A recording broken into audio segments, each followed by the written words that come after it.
जय श्री राम। मैं लक्ष्मीपुत्र डॉक्टर कुमार गणेश जयपुर बीकानेर से। प्रणाम। वर्ष 2026 में अनुपम खेर के लिए क्या कुछ रह सकता है? आइए इस पर बात करते हैं। सामाजिक दायित्वों, सामाजिक संचेतना को लेकर बहुत जागरूक और जिम्मेदार व्यक्ति के रूप में भी हैं। खैर अभिनेता के रूप में तो अनुपम खेर अ, अनुपम ही हैं, वो बात भी सही है।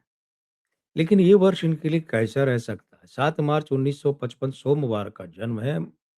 मूलांक 7 है, भाग्यांक 3 है और आयु अंक 8 चलेगा 71वें वर्ष के कारण और 9 चलेगा 72वें वर्ष के कारण। तो कुल मिलाकर ये है कि इस वर्ष यानी कि 2026 में अनुपम खेर अपने किसी बयान से या अपनी किसी टिप्पणी से विवाद पैदा कर सकते हैं।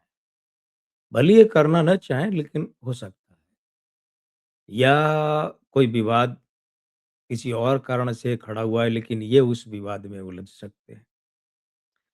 भले कारण उस विवाद के लिए कोई और व्यक्ति रहा हो, लेकिन इनका उलझाव हो जाए, ये भी संभव है।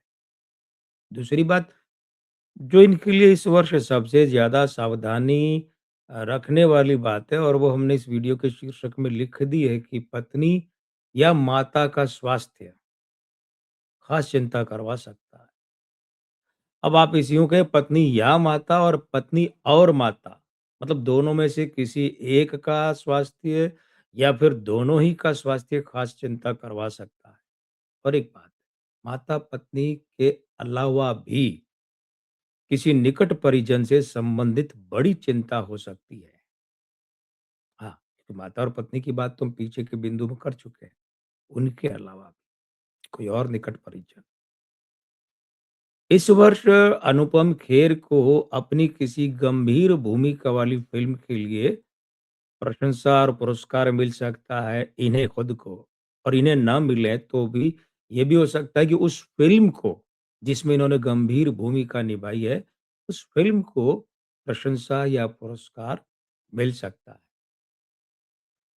अगर इस वर्ष अनुपम खेर की कोई हल्की-फुल्की भूमिका वाली फ़िल्म आती है, तो अंकीय समीकरण ये संकेत कर रहे हैं कि वो फ़िल्म बॉक्स ऑफिस पर सफल रह सकती है। और इनके लिए तो हम बात कर ही चुके हैं। बात गंभीर भूमिका वाली फ़िल्म के लिए पुरस्कार की थी, लेकिन उससे भी बड़ी बात है, अनुपम खेर को कोई भूमिका विशेष से भले ही ना जुड़ा हो, लेकिन कोई विशिष्ट पुरस्कार, सम्मान या अलंकरण मिल सकता है इस वर्ष। अब संतान के नाम पर इनके एक पुत्र है सिकंदर खेर। इनकी श्रीमती जी किरण खेर की पहली शादी की संतान। तो यहाँ संतान यानी कि सिकंदर के करियर या जीवन से संबंधित खास बात इस साल हो सकती है। और एक बात जिसकी और या जिस दिशा में शायद अनुपम खेर ने भी सोचा या नहीं सोचा, पता नहीं, लेकिन दूसरे लोगों ने शायद नहीं सोचा होगा। इस वर्ष अनुपम खेर को कोई विशिष्ट शासकीय या संवैधानिक मनोनयन मिल सकता है। ध्यान दीजिएगा, सरकारी मनोनयन या संवैधानिक मनोनयन मिल सकता है या नियुक्ति मिल सकती है।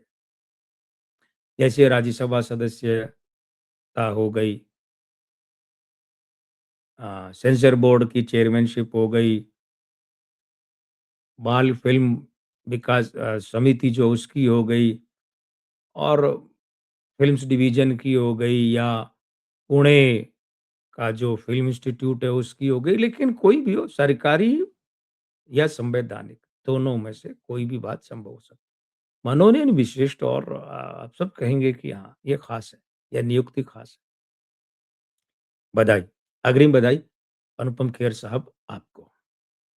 मैं लक्ष्मीपुत्र डॉक्टर कुमार गणेश, जयपुर बीकानेर से। जय श्री राम, प्रणाम।